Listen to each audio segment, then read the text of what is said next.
Hello friends, welcome back to my channel Angeline Creations.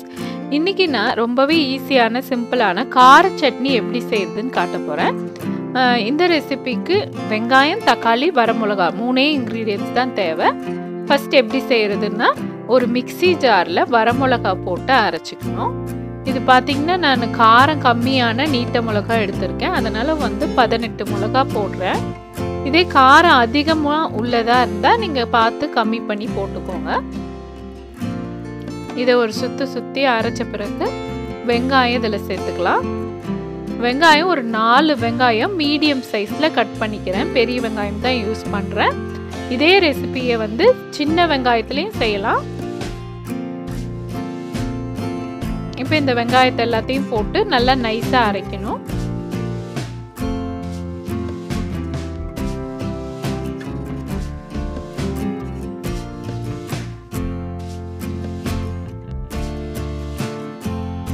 கொஞ்சமா தண்ணி விட்டு அரைச்சுக்கலாம்.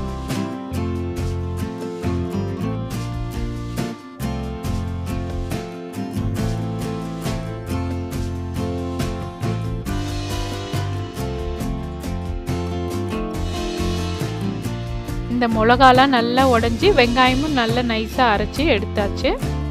அடுத்து இப்ப தக்காளி சேர்க்கிறேன். அதுவும் 4 தக்காளி கட் பண்ணி போடுறேன்.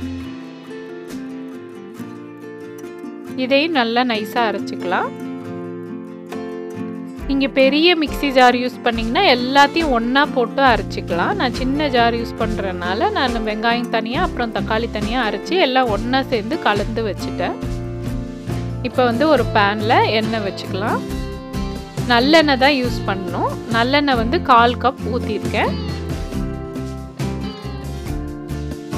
எண்ணெய் லைட்டா சூடானதும் அடுப்பை கொஞ்சம் சிம் பண்ணிக்கோங்க. சிம் பண்ணிட்டு அதுக்கப்புறம் இந்த அரைச்சி வச்சிருந்த பேஸ்ட்டை அப்படியே ஊற்றிடுங்க. ஏன்னா இந்த மாதிரி தான் இது தெளிக்கும். அதனால அடுப்பை நல்லா சிம் பண்ணிட்டு அதுக்கப்புறம் ஊற்றுங்க.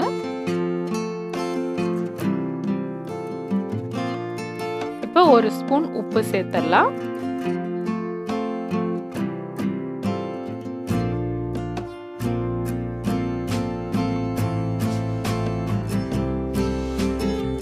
அப்புறம் ஒரு 1/4 டீஸ்பூன் சர்க்கரையும் சேர்த்துக்கோங்க.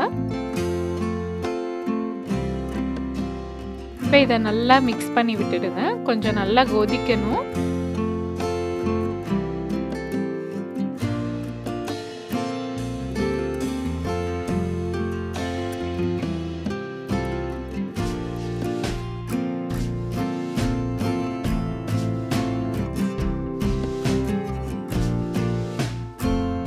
இப்போ ஒரு மூடி போட்டு கவர் பண்ணிட்டு கொஞ்ச நேரம் குக் பண்ணலாம்.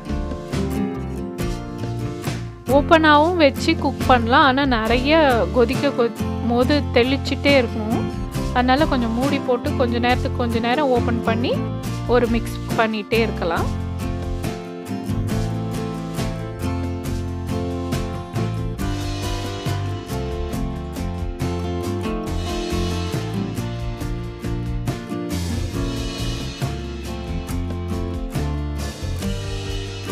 அதில் இருக்கிற அந்த மாய்ஸ்சர்லாம் நல்லா சக்காயி ட்ரை ஆகணும். அது வரைக்கும் இந்த மாதிரி மிக்ஸ் பண்ணி விட்டுட்டே இருக்கணும். அப்போதான் இது ரொம்ப நாளுக்கு கெடாமல் இருக்கும். நம்ம ட்ராவல் பண்ணும் போதெல்லாம் இந்த சட்னியை செஞ்சு எடுத்துகிட்டு போயிட்டோம்னா நமக்கு ரொம்பவே ஹெல்ப்ஃபுல்லாக இருக்கும்.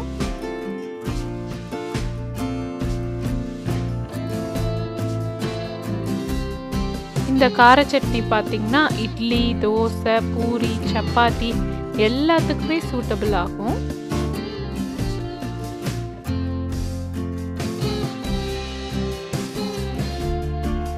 இப்போ ஒரு 1/4 கப் நல்லெண்ணெய் சேர்க்கிறேன்.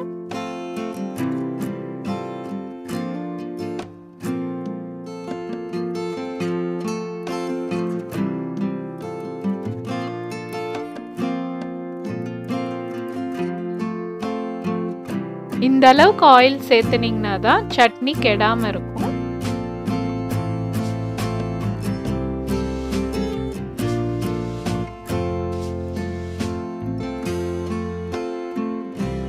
இப்போ கொஞ்சம் கொஞ்சமா நல்லா திக்காயிட்டு வருது பாருங்க. சைட்லேயும் நம்ம ஊற்றின ஆயில் எல்லாம் கொஞ்சம் பிரிஞ்சு வர ஆரம்பிக்கும்.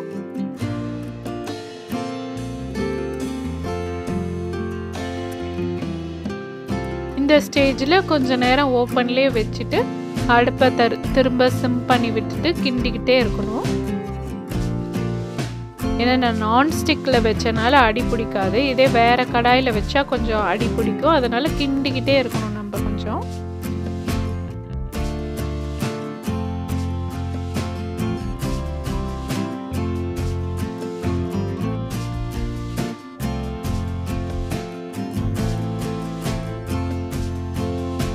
கடைசியாக ஒரு ஸ்பூன் நல்லெண்ணெய் ஊற்றிக்கிறேன்.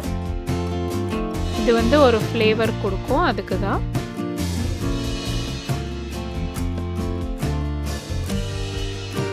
இப்போ பாருங்கள் நல்லா திக்காக இருக்கு. கார சட்னி ரெடி ஆயிடுச்சு. நீங்கள் ட்ராவல் பண்ணி எங்கேயாவது டூருக்கெல்லாம் போனீங்கன்னா இந்த சட்னியை மறக்காமல் செஞ்சு எடுத்துகிட்டு போங்க. டேஸ்ட் ரொம்பவே நல்லாயிருக்கும். கெடவும் கெடாது. வெளியிலேயே வந்து 2-3 days அப்படியே வச்சுக்கலாம், கெடாது. ஃப்ரிட்ஜில் வச்சோம்னா 1 week மேலேயே வச்சுக்கலாம். ட்ராவல் பண்ணும்போது கூட இல்லை, நம்ம வீட்டில் எப்போவுமே இந்த சட்னி செஞ்சு வச்சுருந்தா நம்ம டக்குன்னு ஒரு இட்லி தோசை ஏதோ ஒரு அர்ஜென்ட் டேஸில் நம்ம வேகமாக இதை வச்சு சாப்பிட்டுக்கலாம். நீங்கள் பிக்னிக்குக்கெலாம் போகும்போது இதை பேக் பண்ணிங்கன்னா இந்த கார சட்னி ரெடியான பிறகு இதை நல்லா ஃபேனில் வச்சு ஆற வச்சுட்டு அதுக்கப்புறம் பேக் பண்ணுங்கள். அப்போ தான் கெடாது. அது மட்டும் இல்லை, கடைசியில் மேலே வந்து ஒரு ஸ்பூன் நல்லெண்ணெயும் ஊற்றிட்டு நல்லா சூடு ஆறின பிறகு பாக்ஸ் க்ளோஸ் பண்ணிவிட்டு பேக் பண்ணி எடுத்துகிட்டு போங்க. அப்போ தான் கெடாமல் இருக்கும் நீங்கள் ட்ராவல் பண்ணி போகிறனால. இந்த வீடியோ உங்களுக்கு பிடிச்சிருந்தா லைக், கமெண்ட், ஷேர் மற்றும் ஏஞ்சலின் கிரியேஷன் சேனலுக்கு சப்ஸ்கிரைப் பண்ணுங்கள். தேங்க்ஸ் ஃபார் வாட்சிங்.